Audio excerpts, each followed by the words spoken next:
ఆగనివ్వం అన్నటువంటి వార్తని హైలైట్ చేశారు. గొడ్డలి పార్టీ జీవితమంతా నాటకమే. నంద్యాలలో వైఎస్ విగ్రహ ధ్వంసంలో రాజకీయం క్షణాల్లో నిందితులు పట్టుకున్నాం. అతను వైసీపీ కార్యకర్త. ఆ విషయం జగన్ మీడియా ఎందుకు రాయలేదు? కూటమి ప్రభుత్వ అభివృద్ధితో వైసీపీలో ఫ్రస్ట్రేషన్. ఒక్క జాబ్ క్యాలెండర్ అమలు చేయని వైసీపీ. మేము మెగా డిఎస్సీ ఇస్తే దానిపై నానాయాగి 23 నెలల్లో 23 లక్షల కోట్ల పెట్టుబడులు. ఆగస్టు 15 నుంచి సంజీవని పథకం అమలు. తుని పేదల సేవలో ప్రజల సభలో చంద్రబాబు వెల్లడి అన్నటువంటి వార్తని హైలైట్ చేశారు. పింఛన్ డబ్బులు ఇంటింటికి వెళ్ళి స్వయంగా ఇస్తే ఆనందం వేరు. నేను కూడా బటన్ నొక్కి పింఛన్ డబ్బులు ఇవ్వచ్చు. బటన్ నొక్కితే ఆనందం ఉండదు, పైశాచిక ఆనందమే ఉంటుంది. పింఛన్ డబ్బులు పేదలు వరుసగా 2 నెలలు తీసుకోబోతే 3వ నెల కూడా కల్పిస్తున్నాం. ఈ నెల లేదంటే వచ్చే నెలలో తల్లికి వందన డబ్బులు జమ చేస్తాం అన్నటువంటిది హైలైట్ చేశారు. అందుకే బటన్ నొక్కినటువంటిది జగన్మోహన్ రెడ్డి ఆ రోజున వాలంటీర్ ఇంటింటికే కదా ఇచ్చింది. అంతకుముందు తెలుగుదేశం పార్టీ ఇంటింటికి ఎప్పుడు వెళ్ళి ఇచ్చింది? ఇంకోటి, ఇప్పుడు కూడా ఇంటింటికి వెళ్ళి ఇవ్వట్లేదే.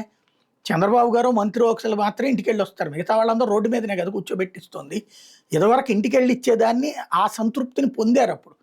కాకపోతే అది నాయకులు పంపించలేదు జగన్మోహన్ రెడ్డి. రాజకీయం చేయలేదు ప్రతి నెలా కూడా. ఇప్పుడు మనం చేస్తున్నది రాజకీయం, అది తేడా.